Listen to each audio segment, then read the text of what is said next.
6 p.m. If you have any comments you'd like to make, I would appreciate it if you fill out a speaker slip and give it to our city clerk, and we can go from there. You want to call us to order, ma'am?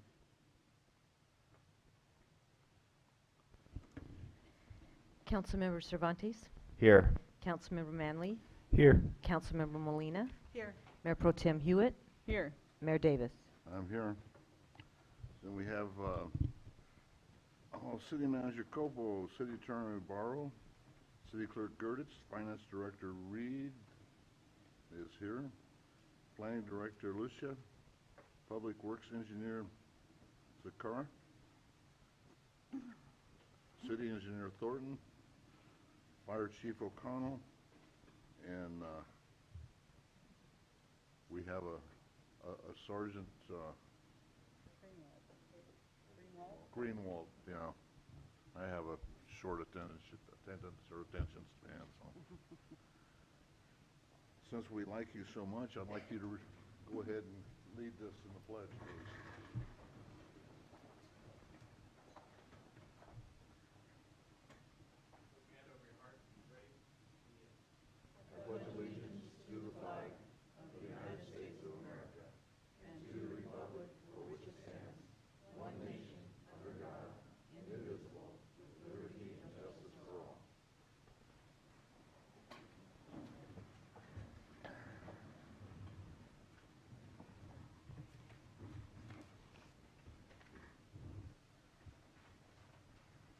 Okay, we have some presentations to do tonight.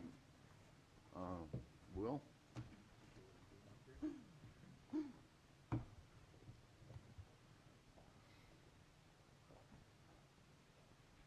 evening, Honorable Mayor, members of the City Council. It is my pleasure to recognize several of our employees tonight. First of all, I want to introduce a brand new employee that just started with the city today. Her name is Patrice McGee. It's right back here. So like I said, she started today. She will serve as a member of the administrative team and will work at the front desk alongside Chrissy. This was as a result of the promotion of Heather Sturgeon. So again, please give her a warm welcome and welcome to the team. We're really grateful to have you. Thank you. All right, this time I would like to recognize 4 members of our staff for 5 years of service with the city of Calimesa. First, we have our planning director, Kelly Lucia.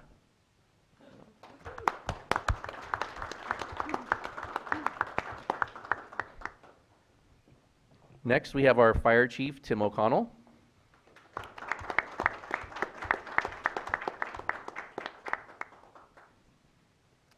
Our fire engineer, Alboro Julian Cortez.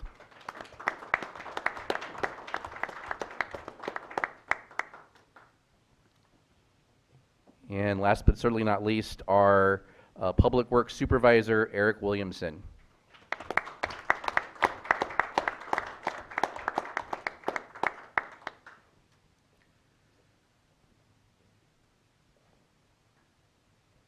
We do wish to extend our deepest appreciation to the 4 of you for 5 years of dedicated service to the city of Calimesa. And they are definitely 4 members of the team that are the fabric of what we do every day, day in and day out. So I really appreciate all the service that you provide to the city and our residents, and I wish you all the success of in your future endeavors. Thank you very much.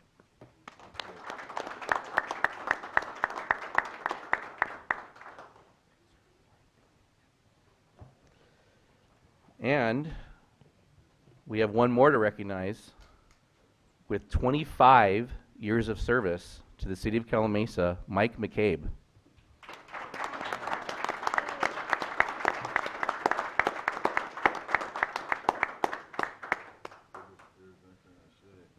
You know, we've only been a city for 33 years, so he's been here for the majority of those years, and so our city, you've definitely contributed to the shape of our city, and so we appreciate all of your hard work over the last 25 years, and we hope for more. Thank you. Thank you, sir. Thank you very much.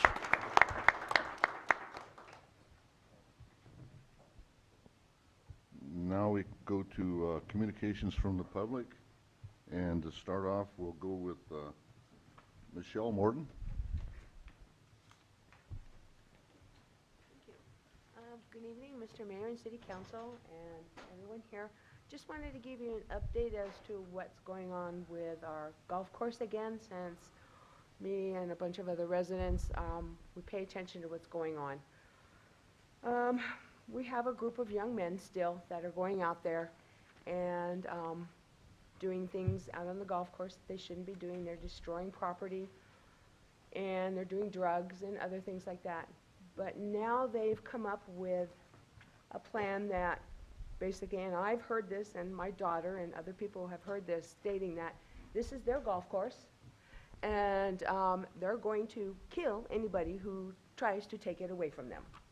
And they had some weapons out there with them. Now, I don't know if they were real weapons or not. They could have been just, you know, BB guns, whatever.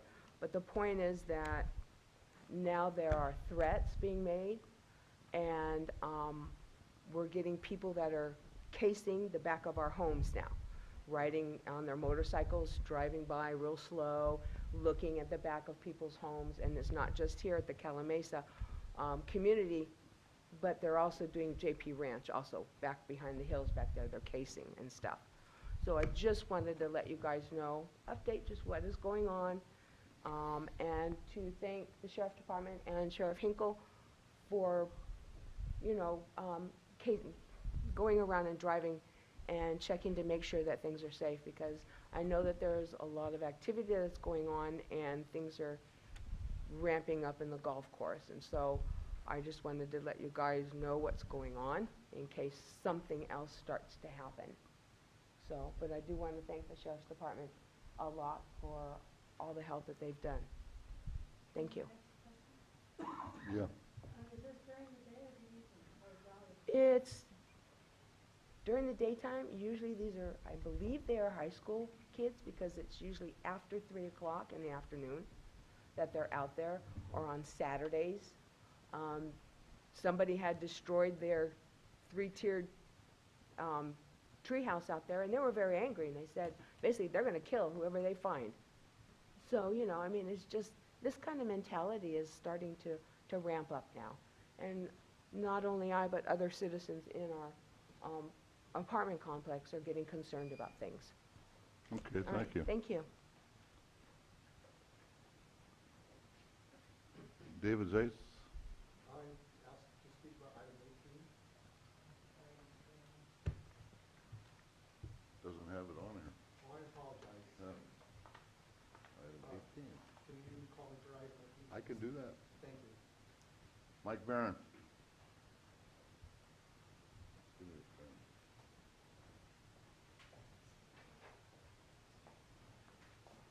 Good evening, council and staff. My name is Mike Barron. I'm your representative for PASCOM. This year, I gave Darlene some of these stickers that I had made up for everybody. Every year since I became president, I've been buying gifts for everyone. I got patches and stickers. And this year I brought stickers in for everybody here. The patches won't be here till next month. And then the other thing that I wanted to bring up was that February, we're looking to coming back to all the cities to see about getting another $500 stipend if possible, since COVID's kind of over and we can get back on track starting to do our disaster stuff that I do. This may end up being my last year, and I'd really like to do something big before I go. So with that, I'd like to just say thank you all because, you know, I've started this in 2007 when I got appointed on this committee, and I've been chairman and president since 2011, so I thank you. Heather, is it Cosworth? Carruthers?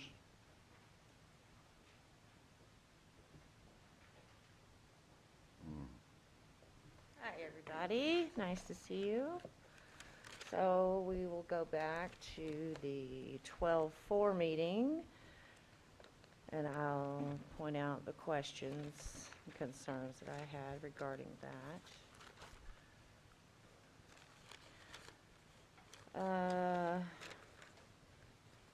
I know that there's a committee here that all spots are available on, every single one. And we've put in some applications for those spots. And I'm just wondering what the rules are on that. You can't have a committee with one. Is it two? Is it five? I don't know what the rules are. The second question I have is, why do the fire trucks come out on when we have almost a 70% rate of their medical calls? Why is the fire truck coming out? Because it's really irritating, and not just to me, but to a lot of residents of this community. We don't understand why the fire truck is coming out. It's a medical, and the 911, medical, you need fire, medical, police. I'm not understanding why the trucks are coming out. And then we're bringing on, from what I understood, more paramedics to be trained, 48, I think they said. Now, are these going in our department's ambulances, or where are all these paramedics that we're training, where are they going to go? I still have a problem with this public speaking coming at the beginning, because we don't know what all this is on the agenda until after we hear you all say what you got to say.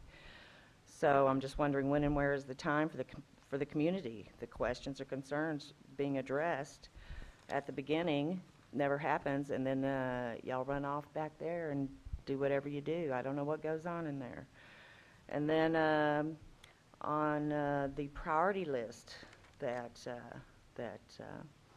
our city manager went over, we have logos as a third priority. I don't even think it's a priority at all. I didn't even ever notice the logos on the street signs until this was brought up, and I'm like, who cares about it? Nobody cares about that. And nobody wants to spend any money on that. And why it's a priority at all just blows my mind. The other thing is, why do we need to rename 4th Street Park? Whose idea was that? You have a completion date. 100% of the design is complete. That's impossible. The original design is not fit. The small pen that they have for the dog, for the small areas, the dogs can get through because the thing is so wide. It's the same width on the large dog side as it is on the small dog side. So even the way it's set up isn't done right. And why can't the city website and the app be combined? I think that would be the most appropriate thing, because then every citizen can get to it, whether it be on their phone, their computer. We have a tech guy. I think that's completely possible. It happens all the time. Okay, well, thank you for your time. Yeah. Mayor, there was a couple factual, I think, misunderstandings that I think maybe should be addressed related to the fire in particular. Yes. Fire Chief O'Connell, if you'd like to briefly address those. So as it relates to your fire department is a municipal fire department, is an all-risk, all-hazard, full-service fire department, and has been since 2018. We staff a fire truck, a Type 1 pumper that is fire, rescue, and EMS capable, and it has it's a staffing of 3. And because of the duplicity in calls, so that we provide reliability, we have a smaller truck referred to as a patrol, a Type 6 patrol. That's staffed with 2 personnel, being a firefighter and a firefighter EMT in either one of those. Frequently within the city, if we run one call, there's oftentimes we run a second call right behind the first call. I think our call volume shows that. I speak about that frequently in our monthly reports, given in the first report of the calendar month. But to go back to answer the question, why do we send the fire truck? Well, we are an all-risk, full-hazard, full-service fire department. We use an emergency medical dispatch, and our calls are classified from Alpha through Echo, Alpha, Bravo, Charlie, Delta, Echo, and Omega. And as a standard of practice, we generally send the smaller truck, the Type 6 patrol, that runs 90% of our call volume. As of today, we're pushing 1,700 calls for the year. You can do the math. That's between 3 and 7 a day, mostly medical aids that we try to send the small truck to. If we have to send the larger truck, it's usually due to staffing or the call types and volumes, but both of those vehicles are set up to handle the myriad of incidents, again, fire, rescue, EMS. Provides for safety, it provides adequate personnel, staffing levels, and we are in the transition point from providing basic life support, BLS, EMT services, and I'm happy to report we submitted our application, our final application, and had our inspection day. We'll be transitioning to paramedic services. We are not an ambulance transport agency. We're a force multiplier. We have a working relationship with American Medical Response for medical ground transport and provide that service to our community. And if you look in the regular media, ground transport has been a hot topic. It's a hot topic right now in San Bernardino County. The Board of Supervisors just made a change. Your city fire department are making all the steps necessary with staffing, personnel. We are not hiring 45. I don't know where that came from. We have 3 firefighter paramedics on staff. We have a firefighter engineer and an EMS coordinator that's a battalion chief paramedic.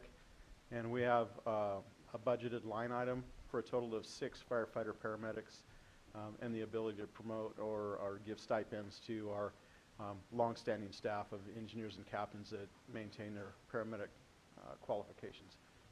Councilmember Cervantes, did I answer all those questions? Thank you, Chief. That was very sufficient. Thank you. And I don't know if any of you have always been misfortunate enough to deal with the ambulance showing up. A lot of times, the ambulance personnel aren't set up to get the people out of the house. You know, and then with the fire people coming in, they are. I've had them out at my house, I think, 3 times. Well, I live in a quadri-level house. My wife always seems to be in the wrong spot. So they have been a great help in getting her out of there when needed, when she couldn't make it on her own power. And I really applaud them for what they do. Okay. Donna Johnson?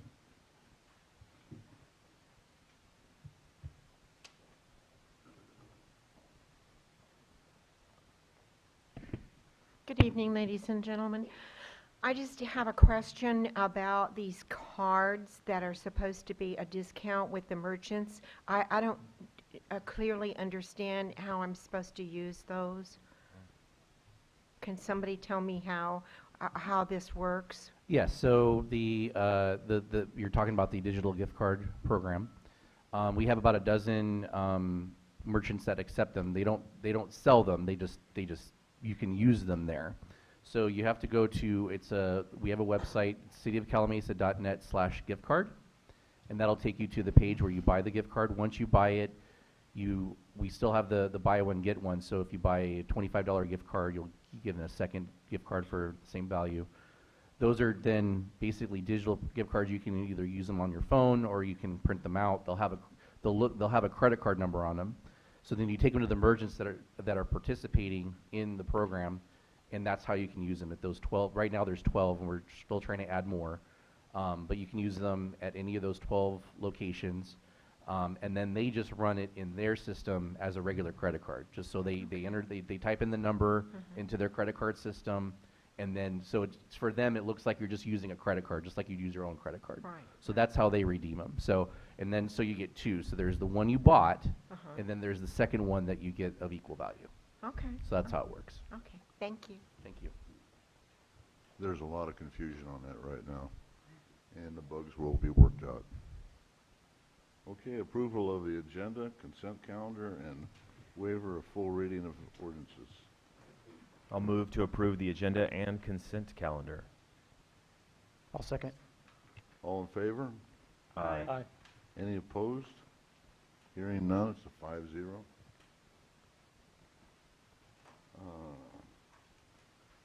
Next.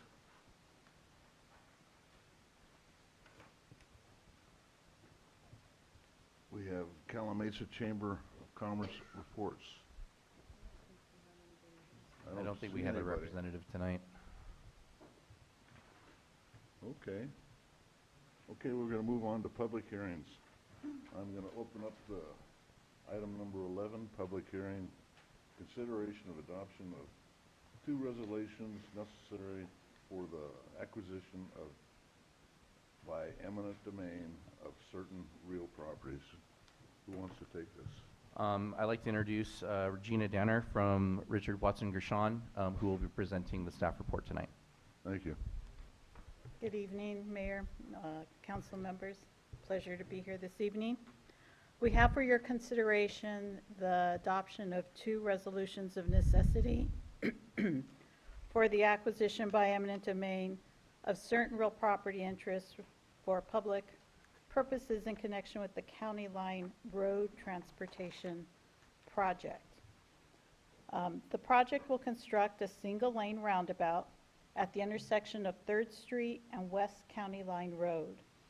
As part of the proposed project, the city will replace the existing 4-way stop with a raised circular center island in the intersection around which all traffic will travel in a counterclockwise direction, yielding to traffic in the roundabout.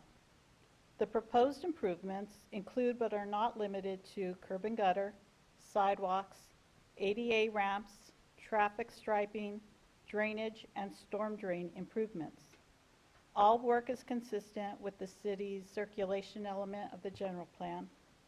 The project will reduce the traffic congestion along County Line Road and improve ingress and egress for adjoining properties and side streets. The street improvement plans for the project are on file with the Public Works Department and are incorporated into the record of this proceeding. The proposed project requires the acquisition of additional right-of-way from 3 parcels located in the city of Calimesa. The city has already acquired the fee simple interest in the Gale property located at 625 West County Line Road. The project requires permanent easements on portions of the remaining 2 parcels referred to as the 711 parcel and the Simmons parcel.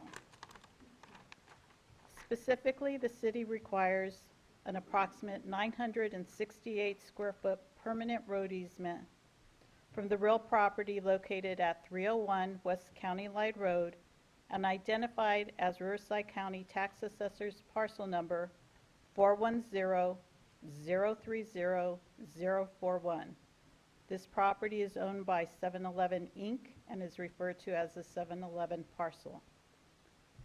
The second parcel requires an approximate 3,743 square foot reciprocal access easement from the real property located at the south side of County Line Road, west of 3rd Street, and further identified as Riverside County Tax Assessor parcel numbers 410-030-049 to 410-030-052. This property is owned by Billy W. Simmons and Margaret Simmons, as well as Monte Vista Medical Center. This property is referred to as the Simmons parcel. In order to adopt a resolution of necessity, the City Council must make 4 findings.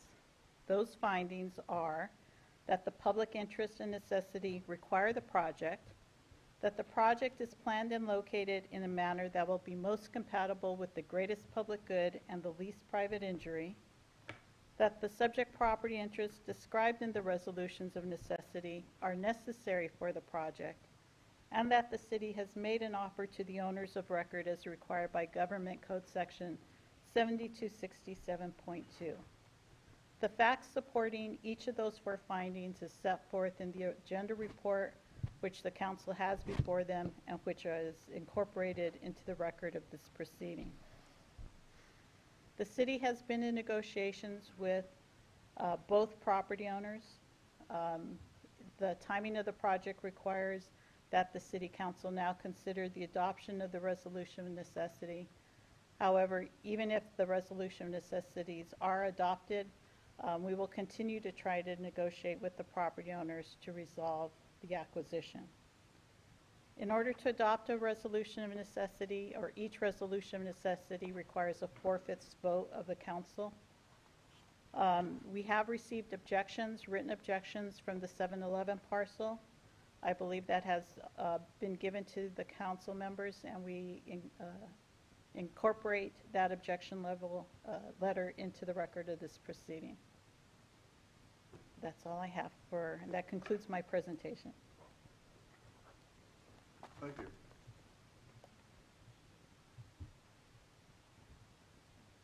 Do we have a representative from the applicant that wants to speak? Yes, I believe so. This would be the time that, well, the property, one of the property owners of the project in interest. I'm just reading the Yep. script here. Yeah.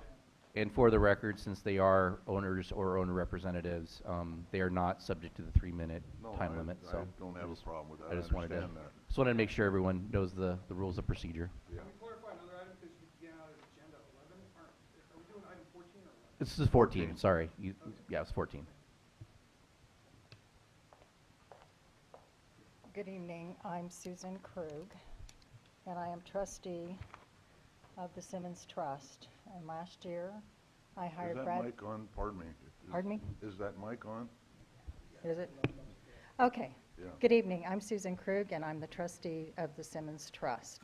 Last year, I hired Brad Friedman and Associates to represent the sale of the press property for the purpose of taking care of my mother, as her health is unfortunately failing, and her 24-hour-a-day care is continually increasing.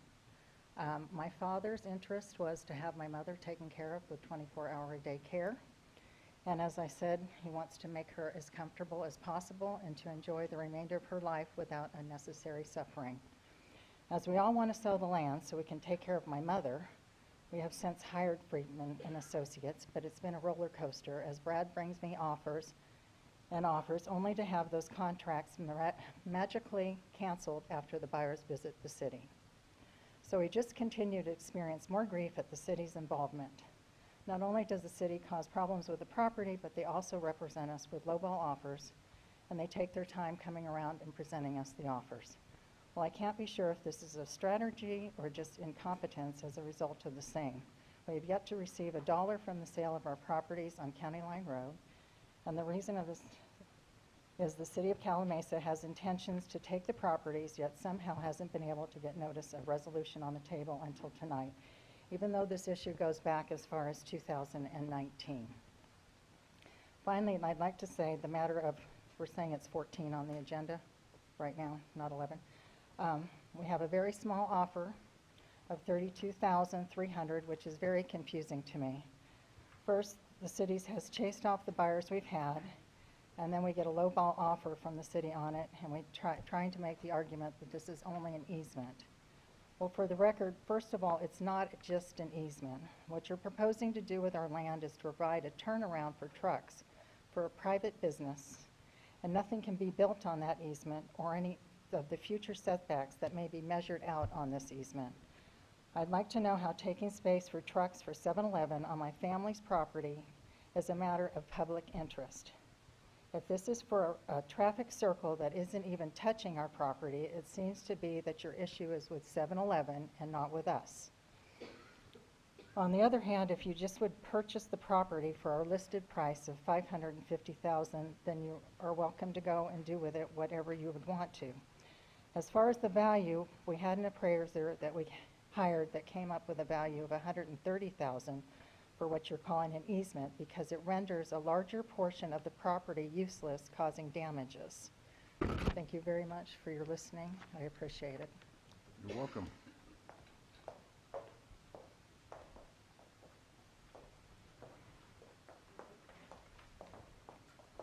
Good evening. My name is Crystal Freeman, and I am the broker of record of Freeman and Associates. We are here tonight regarding agenda item 14, and our client is the Simmons Trust. I primarily handle the operations side of our real estate business, and I would like to provide insight to what I believe is the biggest issue here with this agenda item. This easement that the city of Calimesa is proposing essentially butchers the property to the point where the rest of it is going to be useless, especially for development. Over the years, I have watched my partner, Brad Freeman, work very hard to get cities to approve projects he is negotiating, and he has pulled off some exceptional work. However, I don't even think with this experience level of success on difficult matters that he can do anything with this once this easement is recorded, primarily because of the constraints regulating authorities put on us when we are serving our clients. It seems to me like you would just need to buy the whole .84 acres from the Simmons Trust and at a fair market value, and then make whatever deal you are making with 7-Eleven. Then, by the time you get around to buying the adjacent land for the water problems you are having, you'll have this extra land to just tie into that project. Thanks for listening.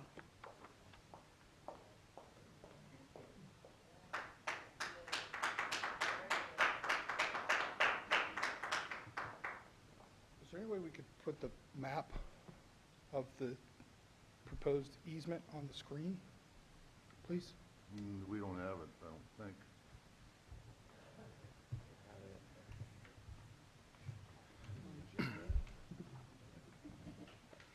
So to affirm you don't have it, or you just have it on a piece of paper? Yeah. Okay. All right, well, good evening, council, mayor.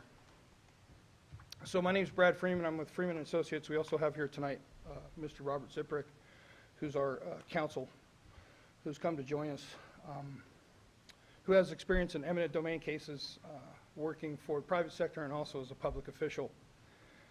Our main point concerning agenda item 14 is, since the city has chased away the buyers that we've had, that it seems like the city should just award our client the maximum dollar value of the property to justly compensate for the entire .84 acres, not just the easement. As on December 22nd, I listed this property, 6 acres, all adjacent, and we'll find out in a minute why it's relevant, not just the .84 acres, but the 6 acres. We put it on the market for $3.1 million for 5.9 acres exactly, which included the .84 acres, which is part and parcel of the project. Immediately we had buyers, lots of buyers interested, and they all seemed to have the same interest as far as use goes, which was storage. So we had the property in escrow for $3 million within a few days on December 29th. During the buyer's due diligence, they came to the city, and after they met with the city, they subsequently canceled, because at that meeting they'd learned that the city has intention to build a water basin on the adjacent 5 acres. So while it may seem like I'm skirting the issue of the .84 acres, the conflict of, I don't know if it's the right term to use, but the conflict of interest with the city attempting to take 2 takings and having that issue confuse us as professional representatives and the seller as well, it is causing trouble in terms of the overlapping interest in the property. And if you don't get anything else I say tonight, get what I just said, because the city clearly has interest and has made it publicly known to buyers that we've sent over there, and to me personally, and I have it in writing, that you want to take the 5 acres for the water basin, and then this .84 acre is an easement issue, but they collectively go together, which we're coming to here in a second. By February 3rd, we were back in contract with another buyer for $3.1 million. These are both cash deals, by the way. Again, after the buyer made contact with the city and learned the city's intention, that buyer subsequently canceled as well. Now, everybody wants to say that it was for some economic reason or something, because that particular second buyer that canceled has relationships with the city and current projects in place. And they were super excited to do this project until they came and visited with you guys. And why I find that suspect is because this property is already approved for storage, and from my perspective, before we did the marketing, it was already the highest and best use for the property, and it proved itself to be true when the buyers came forth. So that February 3rd deal got canceled. We had the smaller parcel of .84 acres on the market as well at the same time, separate from the full 6 acres all at once for $550,000. We had lots of people come forth on that, people making offers. Subsequently, we had the same problem. A buyer showed up at the city, some information was found, they decided they weren't interested.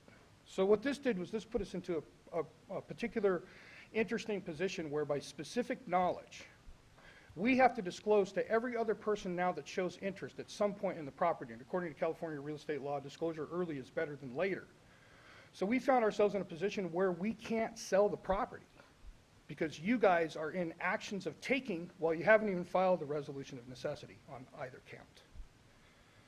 So this specific knowledge puts us into a difficult position because we can't sell the property. And so what's happened is you guys have rendered yourselves the only buyer in the market, which takes our leverage, position out. So the overall behavior of the city of Calimesa regarding the Simmons Trust across multiple properties has rendered us unable to sell the property. This is a fact. And I've documented it like crazy over the last year while I've been trying to sell this property. You have to try to understand that we're doing the best that we can to be patient, but we're coming to the end of that, and that's why we've hired an attorney. So we'd like to avoid fighting you or suing you over this issue, but you have to understand that this is private property that you're taking for a public use according to what you're saying is public, and we're not even quite sure how that fits in regarding 7-Eleven deliveries being of value to the public use. And I think that the revisions, it's not a public use for 7-Eleven to be able to get deliveries, okay? What's public use is the traffic circle, and you're taking on their property to expand the traffic circle, and then you're making up on my client's property by taking some of their property to provide an easement so that not only cars can pull in, but trucks can come in and do a 3-point turn, which is why I asked for the graphic to be put up on the screen. So the delivery truck has to come all the way to the back end of the property, which is on the south side of 7-Eleven, and then come around and back into the parking lot as it currently is, make their delivery and pull out. So all that portion of the property has been rendered useless, which the offer has been made at $32,300. The action in the resolution causes the whole 0.84 acres to become useless over the issue of this truck delivery. It's what it really starts to come down to. And the only way I can see selling the remainder, so this is really where it all comes together. The only reason I've been doing this for 25 years, okay, and that may not mean anything to some of you, but if anybody knows my reputation of being able to sell difficult properties, I have a very high record of being able to close. This one, I don't even think I can sell the remaining portion. So that's my professional opinion and my personal opinion about my ability to be able to perform on this. So the likely buyer would be who? The remainder portion that's left over would get sold to the party that comes to buy the 5 acres. Right, well, who's the buyer for the 5 acres?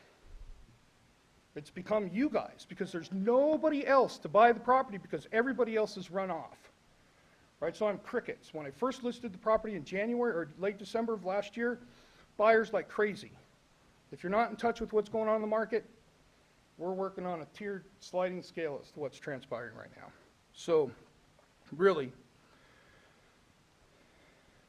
between the issue of the water basin and the easement, which I know you guys want to treat as separate agenda items, because this is only about the easement on 7-Eleven, really when you put it all collectively together, you guys just need to buy both of the properties.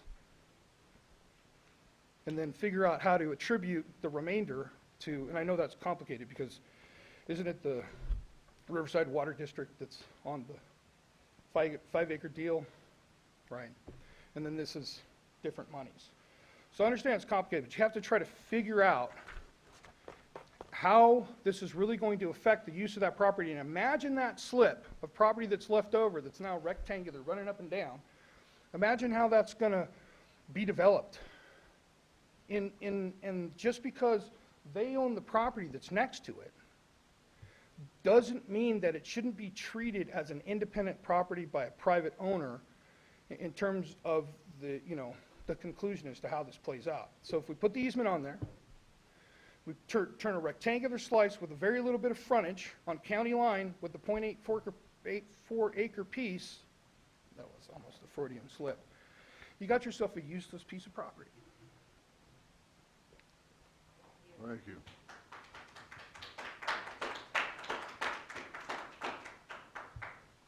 Hi, I'm Robert Ziprick. I'm an attorney locally here. And to just emphasize a couple of points, some easements are so profound that they're almost like a fee acquisition.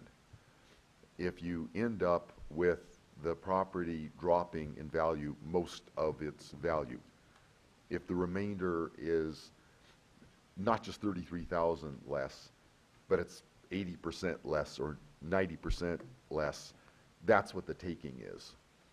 So what you really want to look at, I suggest, is acquiring the whole property, because the remainder is of so little value that that is what the measure of damages would be.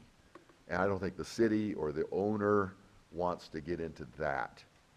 But that's likely what will happen, because the design of the easement, it is so significant on the property that, as Brad mentioned, and he is an expert in this area, he would say, yeah, you can't sell the rest, which means it's gone now to zero or very close to it. That's what you want to avoid if you can possibly do it. And in some of these situations, you're just better off acquiring the whole property, because the easement is acting like a fee acquisition. It's not just an easement, but it's almost acquiring the total use of that section. And the way it's designed makes the rest of the property of very little use. So those are the things I'd be concerned of as you're going forward with this. And that you've heard, the property owner, which is the trust and the trustee, they are willing to work with the city and sell. But what I've heard has been a number of acquisitions that were proposed where the buyers came to the city and were told, well, here's what our plans are. So if you're going to do that, you need to move on the necessity, but you need to buy the whole thing.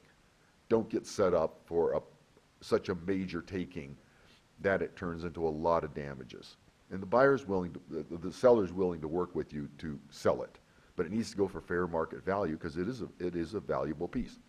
Any questions? If not, I leave you with that.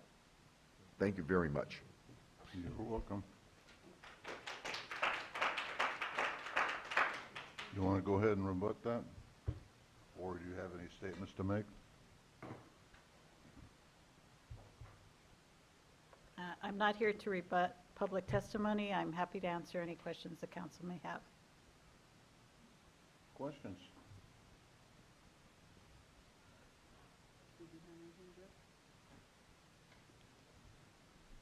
Let me clarify my thoughts here. If somebody else wants to go first. Now, the .84 acres was appraised, correct? Correct. And what was that appraisal number? I believe it was the 32,000 that was, no, I don't know, the value of the area needed for the permanent easement was valued at 32,000, and that's what was offered to the property owners. And that was, now we got an appraisal, the city got the appraisal of the .84, correct? Correct. And they got a separate appraisal? No. So the city hired an appraiser to value the easement that's required for the property, for the project, excuse me. In valuing the easement, the appraiser has to value the parcel to get a price per square foot of land. So the appraiser did that, and from that extrapolated the price per square foot for the 3,000 square foot easement required, and that resulted in a value of $32,000.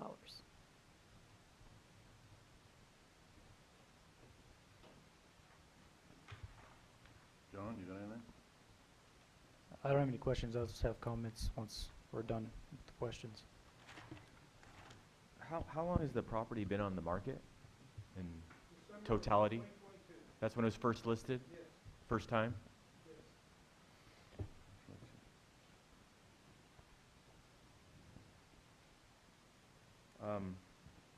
Is it, to your knowledge, has the city chased away any potential buyers? Is that just rhetoric, or is it any factual basis to that? Well, to my knowledge, the city has not chased away buyers. I mean, the city is, if a buyer came to the city and asked if there were any plans for development or public projects planned for that parcel, the city would have to disclose a potential public project. That is being, I believe, described as chasing away buyers. Okay. We have to make the disclosure. We can't hide it. Correct. Okay, so the easement was appraised for $32,000, and the totality of the property, I think, was 500 and something, I gathered from the comments. Two different appraisals. There's, by law, they have to give us, the city has to give us $5,000 to get our own appraisal. We took that money, we got an appraisal. So there's two different appraisals on the property. And the city has not seen that. They have not seen Yeah. that because they filed the resolution before we could complete the appraisal. Right. And I just completed corrections with the discussion with the linguistic issues that the appraiser had done. So I just came into, possession of what would be a final appraisal. So we just haven't had time to negotiate that appraisal. I see. In terms of, total overall value for the parcel, he came in at $500,000. He came in at $130,000 for the easement portion because of the damages. Because the city's appraiser only came in with the price per square foot. Thank you. Any more questions? No. Hearing none.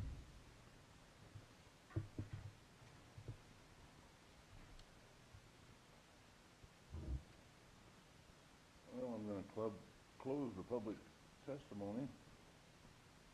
And close the public hearing. Discussion.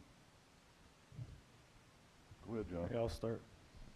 I think this is a pretty difficult one. I think there's a lot of valid points made by all the speakers up here. So, as this has been going on, everybody's been involved in this one for quite a while. So we've been seeing it in closed session. So it's not the first time that we've seen it or have discussed it, but it's the first time in public that we've kind of been able to address it. So my preference is not to actually go this route. Preferably, we'd be able to work out and make a deal, but this project has been underway, and there's a lot of timing issues, which we've been discussing for some time. So moving forward with this motion, it doesn't stop us from being able to continue to negotiate, but I feel like as far as the timing goes, it's necessary to start it, but it doesn't stop any of the negotiations, because my preference would be that all parties can come to an agreement in the end. But just because of that timing issue and because the project is underway, I feel like it's necessary for us to kind of move it forward. But I would still, encourage everybody involved to work out and make a deal that's going to be best for everyone. But so, unfortunately, I think it'll continue on. But as far as this motion goes, I think we probably should move it forward. That's my take on it. Can you add to that? The question is whether or not it will stifle the negotiations or... No, we'll continue to negotiate. Right. If the council decides to adopt the resolutions of necessity, we have up to 6 months before we file a lawsuit. I will have a discussion with Public Works and Engineering about it's about the construction schedule and funding and things like Correct. that. So it's not, we want to file a lawsuit right away. It's dependent upon a lot of other issues No, to but get the project this is bid. why it's imperative to get this moving right Right. now. We will continue to work with the property owners and try and get a resolution. I mean, obviously, we would like to get it resolved without having to file a lawsuit. It's in everybody's best interest to do so. Now we know what their number is in terms of the value of the parcel as a whole. We didn't have that before this evening. So, it will help. So to answer your question, we will continue to negotiate with them. Thank you. Mhm. Yeah, so I just think it's important to emphasize that the resolutions of necessity aren't going to preclude any further negotiations. What we're going to decide here today, or what we're going to recommend here today. I think everyone, I can't speak for everyone, but I would imagine everyone here wants to come to a mutually fair decision. right? And I'm very happy to hear that everyone is willing to work with the city, and I'm confident that the city is willing to work with you too. And so I think that that's what everybody wants in this situation. And so I just wanted to emphasize what Councilmember Manley was saying, that this is a timely decision. The city has been working on this for years. It's something for the public good. This is obviously not, city's not in real estate business to make some money or anything like that. This is for the benefit of our residents and the benefit of our city, trying to do good for our community. So we're trying to do the best we can, and I hope that we can come to a mutually advantageous decision. That's all I have to say.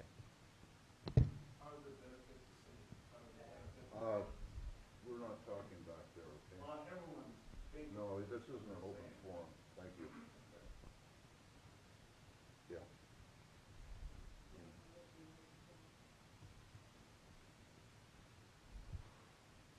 Can I get a motion? I can make the motion. I'll move to adopt resolution number 2023-7-5, and that'll be the 7-Eleven property. And then I'll make a second motion for the other one.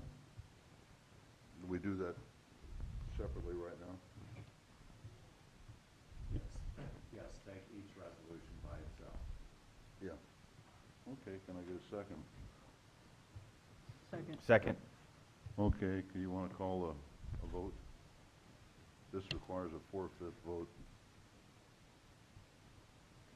Councilmember Cervantes, Yes.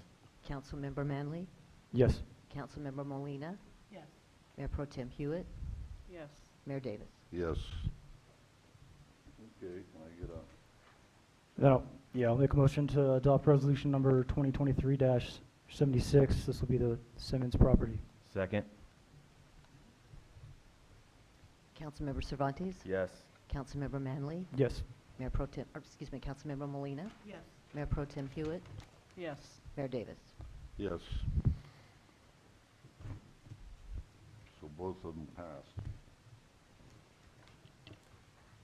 And with that, we'll move on to 18.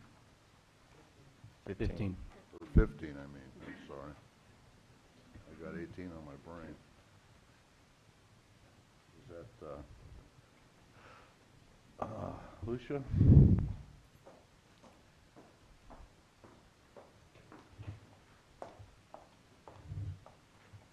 Good evening, Mayor, members of the council, members of the public. Thank you for being here tonight. Agenda item number 15 is for General Plan Amendment 23-03. This is a minor adjustment to the general plan land use map and other related graphics to adjust the city boundary between the cities of Calimesa and Beaumont along Champions Drive. I have a few background slides. I'll move through these briefly. Please at the end stop me with questions if you should have any. This item, as a way, again, of background, is related to a 2002 settlement agreement that was entered into between the cities of Calimesa and Beaumont related to Calimesa's dispute of a proposed annexation area shown here in purple. That area has now since been annexed into the city of Beaumont, but the settlement agreement refers to this area on Champions Drive. So within the settlement agreement, there's a provision that says this area highlighted in yellow will be designed, constructed, permitted by the city of Beaumont, and that did occur. Okay, shown here, the constructed improvements include roadway, raised median, landscape and irrigation, a fountain, and entryway monumentation tower that was installed by Party Homes, now Tri-Point Homes. You can see there to the north is the city limit, to the south is the city of Beaumont limit. Okay, and these are just some graphics to show you on the ground what was actually constructed. Again, we're looking at roadway, landscape, irrigation, and monumentation. One important note here is that since the construction was permitted and finalized by the city of Beaumont, Beaumont has always provided the necessary maintenance to these areas, although they were in the city of Calimesa. So now, after much discussion between the respective staffs of both cities, the city staff is recommending that we just go ahead and modify the city boundary to have those areas come into the city of Beaumont.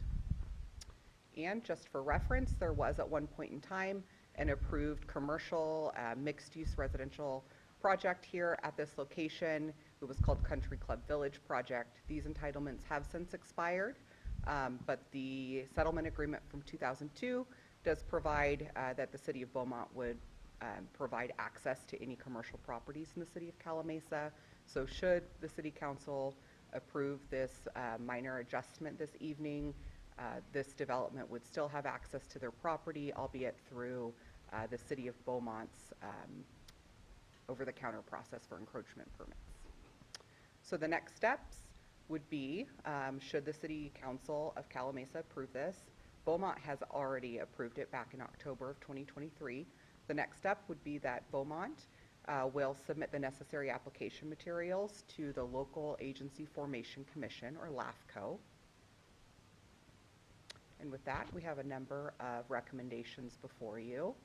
Myself, the city engineer, and the city manager are all available for any questions you may have. Any questions?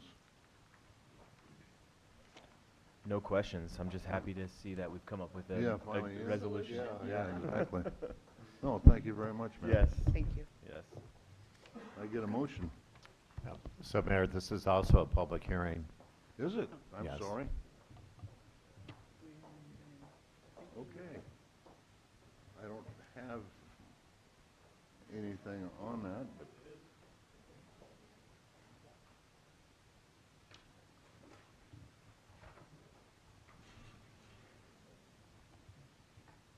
it's,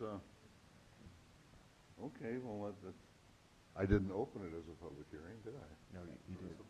I apologize. This would be a good time to invite the public. Yes, the public is more than welcome if they have a comment to make on it. Hearing none, we'll close the public comment. And we'll close the public hearing. And no discussion by the council. Can I get a motion? Excuse me, Mayor, can we make both motions, both resolutions as one motion? In this case, yes. Okay. Okay, so I'd like to make recommendation that we adopt Talk resolution. into the mic. We adopt resolution number 2023-77 and 2023-78, approving general plan amendment 23-03, and also requesting that the Riverside County Local Agency Formation Commission take proceedings. Second. As part of that motion, is it Part 3, the I'm sorry. environmental Yes. determination? And also find this action categorically exempt from environmental review under the California Environmental Quality Act, CEQA, pursuant to CEQA guidelines sections 15319, 15060C2, and 15061B3.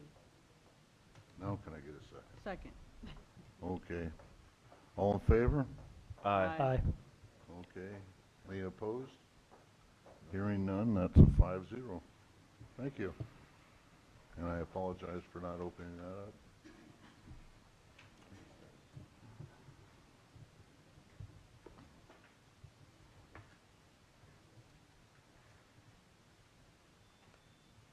And we're going to business items. Is this going to be fire, or is it going to be you? The fire chief, Tim O'Connell, will begin with the presentation, and I will conclude. Evening, Mayor, members of the council. Staff's coming before you tonight to seek council approval and recommendation for the approval of the issuance of a purchase order to the Sutphen Corporation, the amount of $925,801 for the purchase of a 2023 Monarch G2 pumper. So I'll go into the background of what we're facing with our fire apparatus. So as the city council is well aware of, when we became a standalone agency in January of 2018, the fire department was formed, and council city inherited a 2003 Schmiel Type 1 fire pumper. The city subsequently purchased 2017 E1 Type 1 pumper for first-line operations within the city. The Type 1 E1 pumper that council authorized purchase for was a demo unit. Fire department's seeking a similar type of purchase tonight, and I'll explain some of the details in that. The city's transition, the in-house fire department, like I've talked about, we inherited a pumper. It was a 2003 Schmiel. The Schmiel had been in service since 2003. We're talking probably, better than 15 years of service at that time. The service life that's recommended for a first roll pumper is 10 years. We are well beyond that. And those recommendations come through such agencies as the National Fire Protection Agency, the NFPA, Department of Transportation, and DMV guidelines. After 10 years of service, it's recommended that the frontline engine be placed into a reserve role for a subsequent 20 years. The 2003 Type 1 Schmiel has been in service as a frontline engine again since 2003. Over the last year, we've experienced significant mechanical challenges with that apparatus. The fire department staff, city staff, has looked for every opportunity to seek funding for that replacement through the trying to obtain Carmoyer AQMD grant and other funding mechanisms to replace such things as broken motor mounts. The fire pump itself has failed NFPA certification over the last 2 years. It will not hold static pressure. Our mechanics feather it. We get it to pass, but it is in a constant state of disrepair. Recently, we sent crews down to the city of Hemet to do live fire training. When the engine was returning, the operators listened to a loud humming noise, stopped, did a mechanical check, and determined that we had broken motor mounts. With 4 motor mounts, we took it in for repair. Those repairs or that malfunction was something that couldn't be observed in a normal daily check. We took it in for repair, and when the engine twisted, the fan twisted into the radiator housing, and we've discovered several other things. And the annual quarterly repair cycle, we cannot obtain OEM parts for that apparatus. Any repairs that we have to go to, we have to generally go out through the junkyard, onto the internet. We have to have custom repairs. The unit has become unreliable in that fashion, and it is our backup engine at this time. So we talked about funding mechanisms, the mechanical status, and then on the tail end of that, our frontline engine is 7 years in service coming up this year. So we're looking at the annual replacement plan. City staff has come before council. We have an apparatus replacement plan that the city's implemented. We're trying to forecast, get in front of this, plan for those financial purchases, the capital purchases as we go forward. And in doing that, I've been in constant communication looking for the best suit of alternatives to replace that piece of apparatus. We're required to keep a frontline apparatus. Occasionally, our frontline apparatus goes out of service. We need a reliable reserve engine, so to speak. And in trying to make the best financial choice, been in constant communication only to learn several things. Coming before you this evening, talking about a $925,000 purchase. The engine that you purchased as a council was under $500,000 in 2017. We've seen an annual market increase since 2020 of almost 7% a quarter.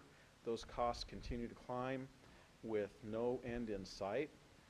We've been offered the opportunity with the acquisition of this engine Subsequent, and kind of parallel to the timing on this, if we were to purchase, if we were to place an order for an engine today, we wouldn't realize delivery for 36 to 48 months for a new apparatus. So I come before you tonight to ask your consideration to approve the purchase and approve the resolution for the acquisition of this fire engine. And I'd like to turn it over to Will to talk about some of the financial aspects of the acquisition.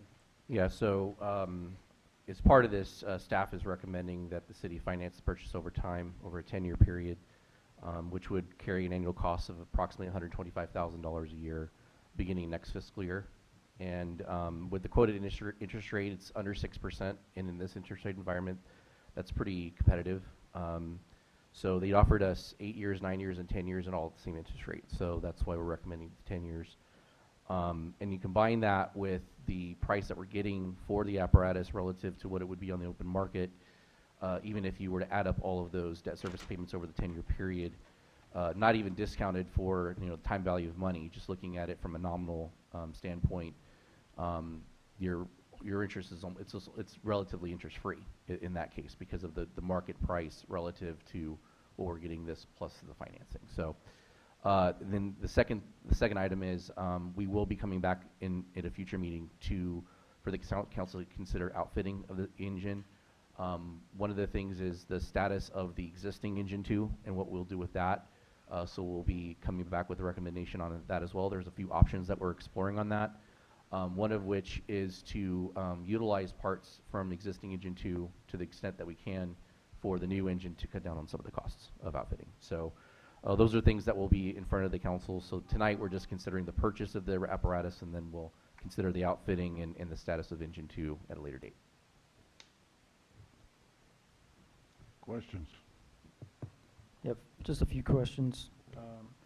Is there, compared the engine that we're discussing about purchasing, that one compared to our primary engine that we have in service, the engine 1, are there any advantages to this new engine to do anything different or better?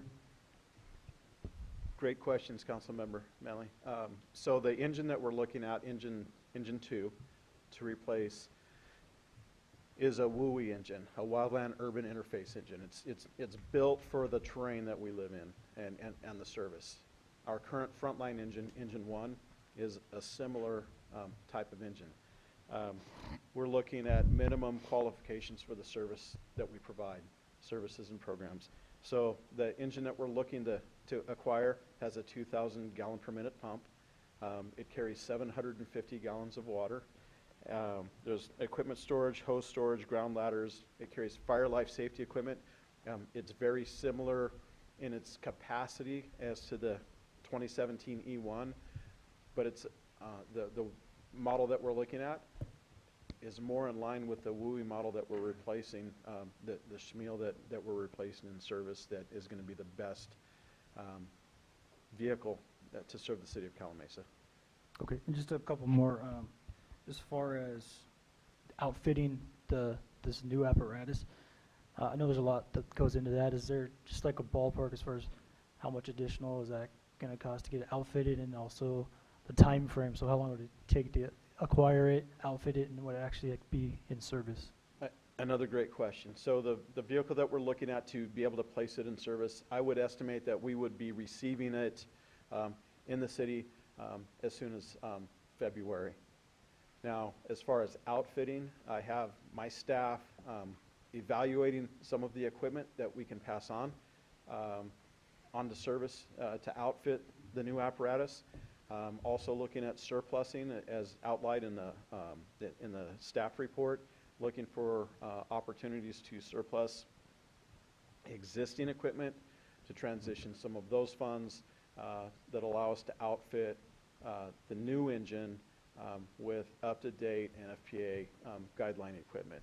So we're going to rob Peter to pay Paul, and then we're going to sell the wares to put new stuff on the new engine so that we're code compliant. Okay, thank you. I think one of his questions was also, at what time would it become operable? I would estimate, Mayor, that we'll have it in service by July. I'm working on a radio and electronics plan, trying to acquire equipment. I see it being in service by July. So we have to rely on our neighbors for some help once in a while. Well, we're being cautious with what we have. Yeah. You know, we're fortunate that we're along in the build, that we could receive this as soon as possible. I'm trying to work with some of the other vendors that we have, radio, electronics, some of the other equipment. We've got to be cautious, and we're trying to be very calculated as to keep engine 2 in service that we have, and then timing the outfitting, and we're reliant. We're kind of at the mercy of the supply chain. I know all about that. I know you do. So, if I want to buy a cat right now, I won't see it until 2025. You know, so that's the whole economy has changed things, and the dealerships here are a little bit different. So what's taken me back is the fact that if we were to purchase and spec out a new fire truck today for $925,000, that we would be beholden to that payment, and then any increase between now and the time of delivery. Correct. So you're looking at another $300,000 to $500,000 potentially. yeah. It's crazy. Any other questions? So, real quick here, Mayor. So, thank you, Chief, for clearly explaining why the city needs this apparatus. I don't think that's in question here. My understanding also is, although the 925,000 sounds like a hefty amount, and it is, that represents a significant savings compared to what the market rate is for this apparatus, correct? In my opinion, yes, and I'll just tell you direct. So we were offered it at $925,000. If I went to City Manager Colbo, if we declined that offer, I was told directly that the next agency behind us was going to realize an increase immediately of $300,000. Things those price tags are increasing daily. And if we were going to spec out and custom build a pumper, we're probably going to start at 1.2 or better. Right, yeah. So this is not only a needed purchase, it's a timely one as well. Yeah, yes, sir. Save quite a bit. No, Now, it's all businesses with equipment and everything else. This is a very important part to have a strategic replacement plan. Yeah. Because a lot of places they'll just keep on getting it, a little bit longer, and then you run into, and you can, look at fire departments in the area and everything else, and they have some problems right now. Right. Because it's just right there. They're looking at lead time to get an engine. Right. And we're just fortunate enough to where these people are trying to establish themselves out here on the West Coast, I think, and they're working with us, and we'll work with them. Correct. So briefly then, you mentioned a 6% interest rate on the apparatus. Sub-6, yeah. Yeah, so should the market conditions improve, that could be refinanced in the future to save some. Of course, yeah, that could be prepaid at any point, and yeah, we could refinance that to a lower interest rate, or, if there's an opportunity to just pay it off altogether, we can do that too. Okay. Yeah. I get a motion? Yes, I'll make the motion to approve the issuance of a purchase order to the Sutphen Corporation in the amount of $925,801 for the purchase of a 2023 Sutphen Monarch G2 Pumper HS 7665 Demo 547, and adopt resolution 2023-79, a resolution of the City of Calimesa waiving formal bidding and minimum bid requirements as provided by the city's municipal code in connection with the purchase of an aerial ladder truck for the City of Calimasa Fire Department. And my mistake, we're buying a Type 1 pumper. Type 1, That was, it's that not was an my, aerial. I know it. that was my mistake. I seen that, and whoa. Second. I got a ladder truck already. I'll Doesn't second have any that brakes. motion with the correction. Yeah, okay. All in favor? Aye. Aye. Aye. Aye. I just wanted to say you have a track record for dig deep in the weeds to get us the best price for our equipment. And if it weren't for that, support half of what we have, so thank you for that. Thanks, it's all about the relationships, and thanks for letting me do the work. Thank you, Okay, Chief. we will move on to item number 17, resolution number 2023-8, approving amendment number 1 to city manager's employment. Who's going to play with this one? Yes, I'll handle this, Mayor. So for the benefit of the public, the City Council has conducted several performance evaluations of the city manager, and based on those performance evaluations, the City Council directed me to draft an amendment to the existing contract with the city manager. The key element is a 5% merit increase.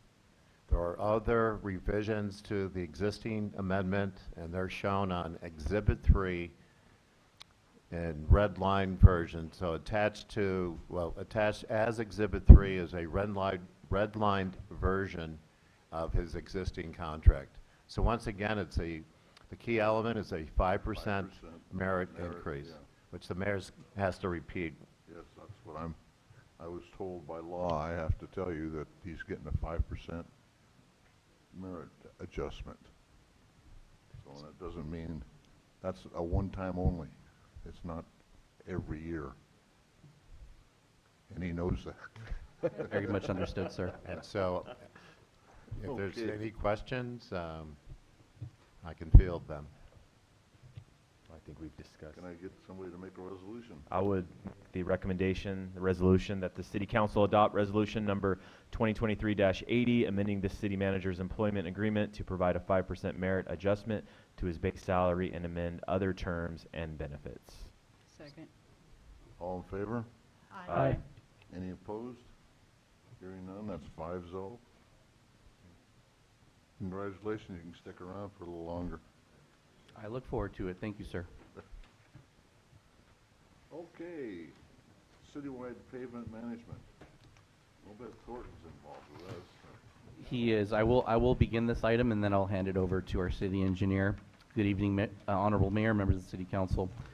This item is to introduce a list of recommended streets for the next phase of our pavement rehabilitation. And just so you know, the sheet you have in front of you does reflect some changes, just kind of moving the groupings around. The total amount that is being considered, or that engineer's estimate, does not change. It just basically changed the grouping to kind of make it a little more sense. Once we put it on a map, we looked at it and said, okay, well, maybe these should be grouped together. So it's a little bit different than what's in the staff report, but it's still the same streets, just presented in a slightly different order. The 23-24 fiscal year 23-24 budget includes approximately $2.5 million for pavement rehab from a combination of American Rescue Plan Act funds, Measure A funds, and general fund dollars. At this point, I will turn it over to our city engineer, Mike Thornton. Thank you, Will. So I'm going to be very brief, Council.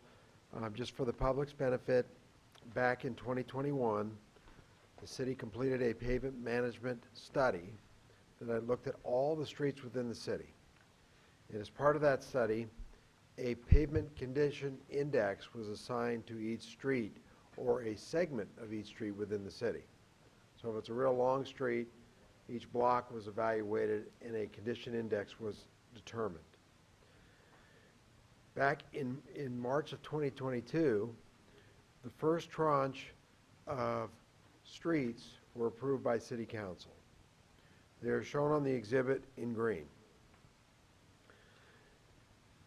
On March 6th of 2023, Council awarded a contract to Hardy and Harper for an amount of about $1.7 million to complete that work. That work is almost complete. Everything but Sandalwood is done. We are still working through a Caltrans encroachment permit process to be able to finish that contract. The sticky issue is ADA access that we've been trying to work our way through. Our goal, of course, was just to go out and pave, but when you pave and you get a permit from Caltrans, you also have to do ADA improvements to the bridge. So we're working through that. Tonight, we're coming with a series of streets. And in those streets that we provided to you tonight, we've looked at ones that have a pavement condition index in our study of 58 or less. We have reviewed the streets that are provided here with our public works guys who drive the streets much more often than I do, and asked them to help us identify streets of poor condition.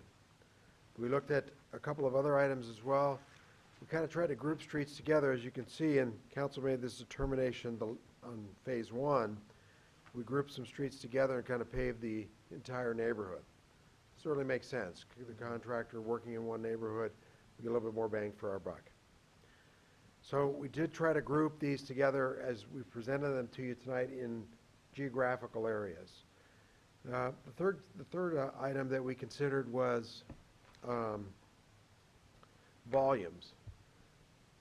How many cars are using that location? For little cul-de-sacs, perhaps we would not, it may not raise that particular street to the top if very few people use it. But for streets that are used by everybody, it would be considered perhaps a more attractive project for funding. One project that I did want to highlight is the Douglas Street, for those who are familiar with Douglas. There is a storm drain system that was built along Douglas Street. It was actually extended along Avenue L up to the east and turned the corner on Douglas Street. We've had a number of trench failures due to the storm drain construction and compaction perhaps not done quite properly. So there's been some work done in that area. So that particular street was added because there needs to be some pavement work done there as well, because of the repairs to the storm drain system that is needed. So, as Will said, we're talking about $2.5 million. So, my friends that are behind closed doors over there already got to the second page for me. The colors that are shown on the exhibit that was up there earlier are consistent with the colors shown on the table that's on the screen now. So if you see a blue street, the blue cost estimates go with the blue streets that are shown in the exhibit.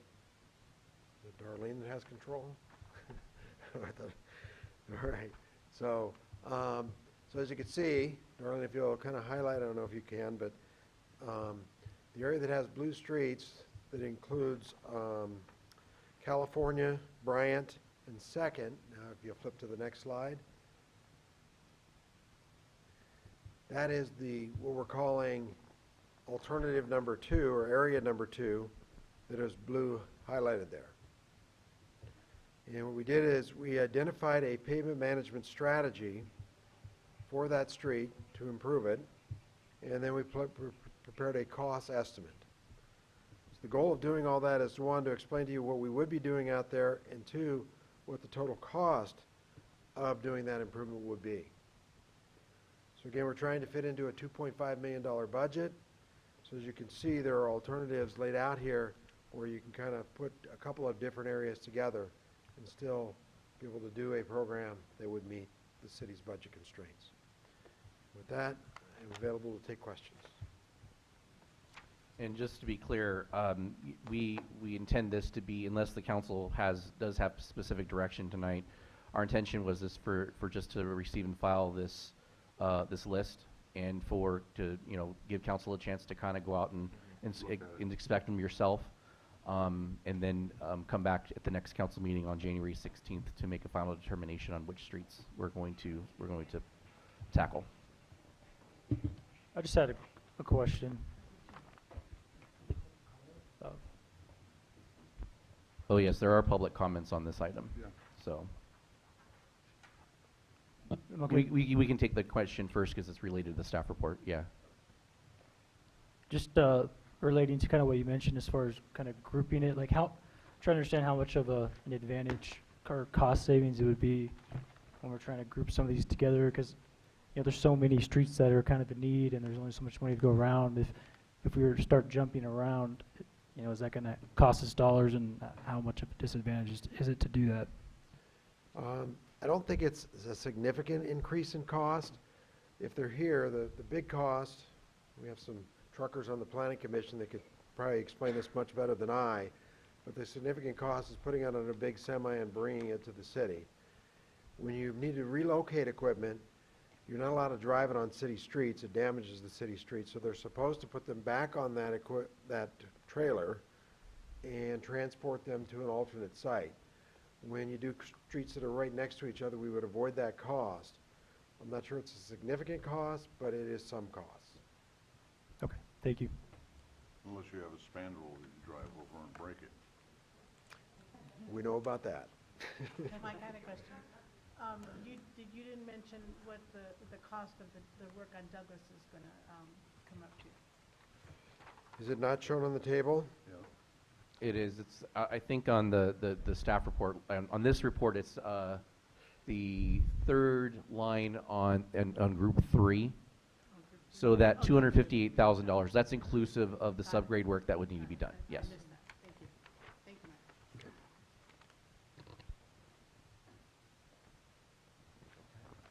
Mike. Okay, we have a lot of people who want to talk. So, David, you want to try it this time? Yes, thank you. Good evening, Honorable Mayor and City Council. Thank you very much, City Engineer, for your presentation. I think it really cleared up my issue that I was having. It was unclear for me from the report what was the plan or what was going on with, let's see, which street is that? With this Sandalwood. And I'm glad to hear that Sandalwood is, will be moving forward and pressing forward. The street is problematic, it's very torn up, and it's lost its lines. And it makes it difficult for drivers at night to see the center of the road. Matter of fact, I've seen several drivers try to find the center of the road, which creates a hazardous situation. So if possible, perhaps we can use that excuse to get Caltrans to work with us a little bit further. Or perhaps we should take up the offer of the state senator who said that if we're having issues with Caltrans, that she would intercede. That is Thank certainly you. something that we will Yeah, be we doing. might talk to Yes. Rosalisi. Absolutely. Don Warden? Warren? Pardon me. Didn't have the glasses on. Good evening. I live on Fremont Street, and I live on the west side of Fremont Street, and I have a flooding problem. And each time it rains, I'm out there at 81 years old throwing sandbags to keep my house from flooding. And we need to get something done about it, along with the paving. The street's in terrible condition, and we have a school right down the street, and there's a lot of traffic there, and the street's just crumbling apart, big potholes and chunks of pavement showing up. But I need to get, my problem addressed, and I don't know what the vehicle is to address it, but all of us people on the west side of the street are on the downhill side, and since they put in the sewers and crowned the roads, we got a problem. And like I say, I've got probably 3 tons of sandbags. When it starts to rain, I'm out there throwing sandbags to keep the water from coming in my garage and henceforth into my house. So I've owned the house since 1968, lived there, and so it would be appreciated if something was done. I think there's some other people here from my neighborhood that probably have the same issues. What'd you say your address was? Did you say your address? 928. Fremont? 928 Fremont? Yeah. Mike, do you know if the repairs that are being proposed here would address the flooding issues? Well, in September of '22, I had a flooding problem, and I got a hold of the, it wasn't the director of Public Works, but it was somebody that worked in the Public Works Department, and I says, come out here and look and see what you think. And I guess she came out and she called me back and says, oh, I don't see a problem. Say, well, when it's raining, come up there and help me throw these goddamn sandbags. Yeah, and, right. You'll see Yeah. whether or not it's a problem. And I Thank you, talked sir. to you, and I never heard back from you. I can only go so far. Thank You can only go so far? I never heard from you at all. Huh? Didn't hear from I anybody. really don't even recall hearing from you, but Huh? I don't even recall you hearing from you, but that doesn't surprise me. Well, I talked to you. If you say so, that's great. But, it's, all we can do is what we can do. And if there is a problem there with the grade, you can thank the county for setting it up for you. Now we have to take care of it. Well, I You know, hope this so. whole city was, you know, just a bastard child for the county. You know, go ahead and build that and let the water run down this guy's property or that guy's property. So now, as we're going through it, just look at the problem we've got on Bryant right now. So, you know, it's the same thing. You know, and it's, when they go to repair, they do survey and they do look, and if there's a way that it can be corrected, it will be corrected. Well, I talked to somebody in the Department of Public Works, and I can't remember her name, probably lucky for her, but I told her my problem. She said, well, why don't you just put a berm across the front of your yard and dump it in your neighbor's yard? I said, you're not from around here, are you? And you know, that was where it stopped. Yeah, that's good. You know, and one of my neighbors put a berm up, and all the water that used to go down her driveway now comes into my yard. And I've got pictures on my phone of September of 2022 where my backyard is like a lake. And so I don't know what to do. You know, I hope you people do. All you could do is start talking to us. Well, I tried once. The engineer over there is taking notes, so that's all right. Beg pardon? The engineer over there is taking notes. Good, good. I wish he'd come out. He does when they're Well, actually going through I didn't this. call him, but Yeah. it doesn't do any good to call the Department of Public Works because they didn't do anything. So, one guy from the Department of Public Works come out there and told my wife, he looked at the situation. He said, well, that person over there can't dam that up like that and put a berm in there. And that's as far as that went. No, that's very true. You can't change the course of the water. So, Well, I shouldn't have to worry about the threat of having my house and my garage flooded either. yeah. So, okay. Okay, thank you.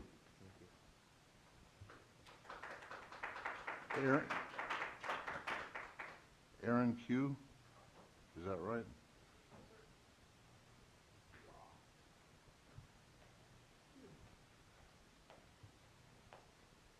Sorry about my tire, heard about this last minute. And sorry about my nails, my elf on the shelf painted That's them. all right. I don't care. But I live on the same street as he does, and my issue is there's a lot of families in that street and a lot of little kids. And I have a little kid, and I don't like him playing in the front yard. And he likes hanging out with other little kids, and he's an only child. So if we had some kind of at least speed bump, something to help that street out Fremont. And I've actually been out there helping him throw sandbags in front of his house. And it gets pretty bad. And I live across the street from him. Sorry, I'm not good at public speaking, so I'm making That's all right. I'm suck not at it. either. But that street we've had a lot of issues in that street as far as cars speeding by. Kids don't play in the front yards because of that. There's no sidewalks. There's just a school zone. And the biggest part is, teenagers, of course, high school kids don't drive very safely to begin with. And there's a lot of speeding in that street. A lot. My trash cans have been hit before. There's been a lot of issues. So if we can at the very least get some speed bumps put up in that school, or some form of sidewalks at least, so the kids can have a little bit more safety to be outside. Even all the way up down Fremont to is it Avenue L, down that way, just so at the very least the kids can be out in the front yards playing with each other, because my neighbor has kids, they don't play in the front yard too often. We ended up putting a fence, but I mean, there's only so much a fence can do. Yeah, there's just a lot of issues in that street as far as speeding and people being reckless, and now people use that street as a cut around those roundabouts, and so now it's become even higher traffic, and people like to drive fast and they're late for work and drive fast, period. And especially with kids in schools in that street. Okay, thank you very much.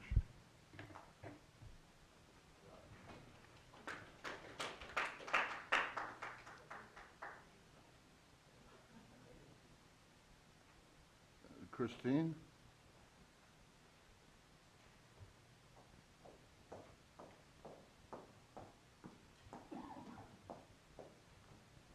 Good evening, Mayor, Council. I'm happy to be here because this is a great opportunity to present our case for Fremont Street. It is unfinished. It's an unfinished road. There isn't any curbs or gutters or drainage system, and people do fly by. They go so fast. They go, I would say, probably anywhere between, I don't know, Mike, you know, probably like 40, 50, 60 miles an hour down our street. And there's a school there, which is really terrible. And we all have children, like small children that are between the ages of 5, 7, and they would like to see each other and, you know, go across the street and interact, but they can't because people are just going so fast. And I like to jog. I can't call myself a runner. I'm a jogger. But where Fremont Street goes down to Avenue L, there's a really serious blind spot that people take that turn super, super fast. And people who are walking their babies with strollers, running, all of those things, it's a public safety, definitely a public safety concern. So I'm so happy. Thank you for putting it on the list for to be reviewed. That's all. Thank you. Thank you.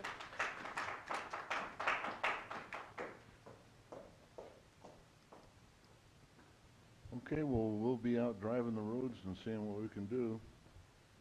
And can I get a... Actually, I just had a couple more questions, sorry, ahead. Mayor. I think, I don't know if Jeff got your question answered, but it's kind of along the same lines. Some of these roads that we're looking at where there is no existing curbs, so if we were to repave these roads, is that going to be corrected? Do they add curbs or address any of that stuff? Although that is not included in the pricing here. This is just for the pavement. But if the council directed staff to look at those additional things, we would come up with the cost on that. Okay. Obviously, you know, we only have a finite amount of money for the pavement rehab. It's certainly in the council's discretion to decide how you want to spend that money. And, you know, curbs, sidewalks, those kind of things, they're very pricey. But having said that, it is an eligible expense for those funds that are allocated for that. So I think it's important for the council to know that they could go in that direction if they so choose. But it obviously will limit the number of streets we can pave because that would increase the cost pretty significantly. So For the just for the previous grouping of streets that we did, I just noticed they fixed some curbing. there were gutter some stuff cross that gutters, already had- yeah, like they already cross had it. gutters and cracks that were existing, but those are existing curbs because Right. the neighborhood that we did have at least some curb and gutter. I don't know I don't think most of it did not have sidewalks. Some of it did, some of it did not.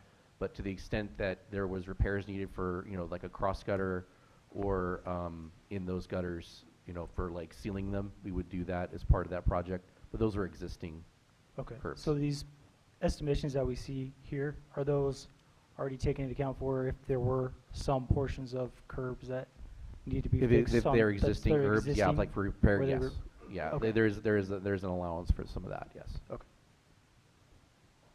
I have a question. Go ahead. How much do speed bumps actually cost? I mean, there's different forms of them, obviously, but I wouldn't say they're real expensive because they're just a bunch of asphalt that's kind of pushed up to create a speed bump. I know the traffic engineers don't like them. yeah. you've But they got- shouldn't be driving that fast in front of a school area anyway. It kind of concerns me, you know.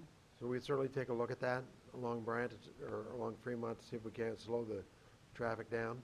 Well, we do have the speed trailer, so we can certainly put the speed trailer down there and Yeah, let's do put it that. out for a week in each direction to get some readings. So that, the speed trailer does take account, and it does take the speed of each vehicle. It doesn't record the vehicle's like license plate or Right, anything. right. It just counts the vehicles and records their speed so that we can get a kind of a sense of, it's not Yeah. it's not as scientific as a formal No, speed but- study, but that will give us some indication.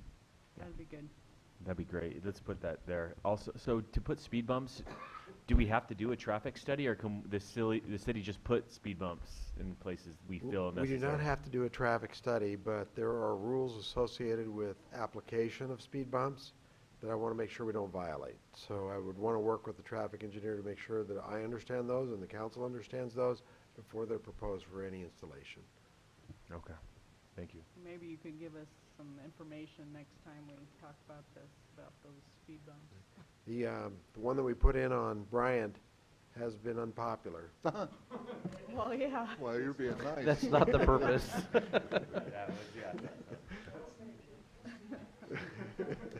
That's a roller coaster ride. Did the hopefully that's not permanent, but the speed bumps. It is not Yeah. permanent, no. Yeah, right, I didn't think so. The speed bumps that currently exist on Myrtlewood, were those put by the city or was that by the county? Do we know? I believe it predates the city. It does. Predates the city, so that was county who did that? Yeah, and I think, you know. We don't know the obviously- logic behind that. Was Well, it? It's a straight street that allowed drivers to probably go too fast, so they Right. came in and put the humps in. And I don't think we get a lot of complaints, so I believe the speed humps are doing its job. Are effective there, yeah, okay. Yeah, I have a question. Mike, how expensive would it be? Because I drive the Fremont to Avenue L every day, and it's very dangerous, daytime or nighttime. What would be the cost to put signs that have illumination around the sign, like to slow down? Like some stop signs have lights around them to get your attention to stop. How about what would the cost of that be? To put right there, right as you're going down Fremont and before it goes on to Avenue L? Because it's a very narrow turn as well. So, I just think that's something we could do. I don't think it would be real expensive, and I would ask the traffic engineers kind of take a look at it and give us some recommendations on what signage could help improve. I was up there one night, I was at a basketball game for my son when I first started working here. He just happened to be playing up there. I got there in the afternoon when it was still light out. When the game was over, it was dark out. It's very dark. There was no street lights anywhere up there. It was Very so dark. dangerous corner. Yeah. It was so dark, it was very difficult to see. So it even scared me when I was up there. I was like, wow, you can't see a thing up here at night. Yeah. So, That might be helpful. Could we also ask Just a thought. the traffic engineer to look at that blind turn that was mentioned? okay. Yeah, So we'll maybe, make a- like, if there may be traffic calming devices, things like that too, we can also look at, yeah.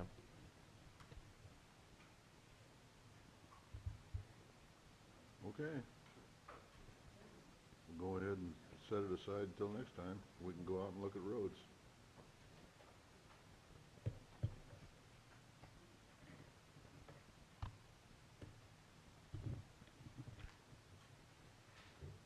Mayor and council members reporting on county and regional meetings. Linda, I'll let you give us the Reader's Digest version.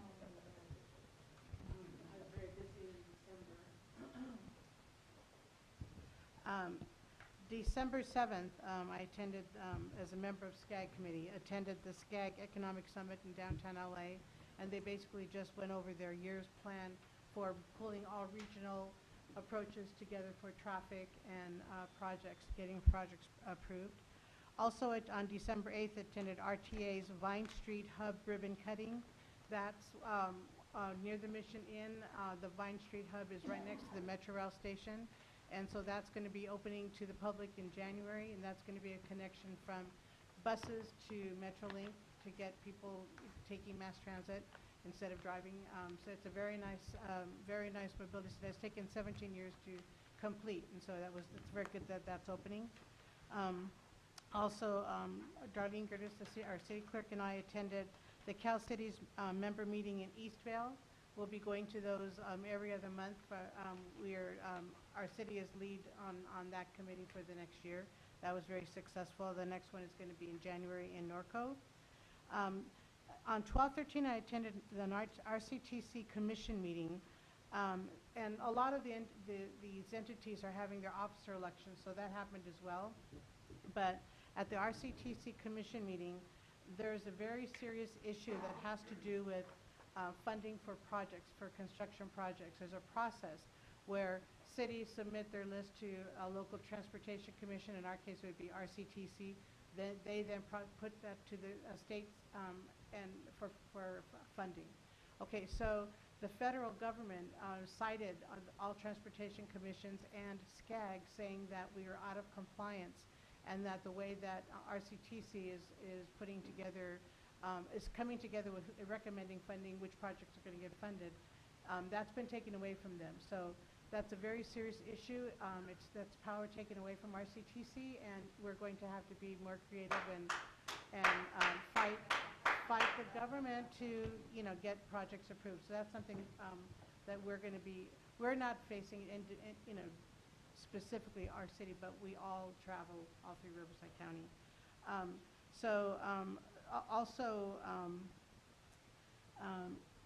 The way that RCTC recommended, the plan that they recommended really doesn't suit Riverside County well. There's not enough equity in the projects to get funded.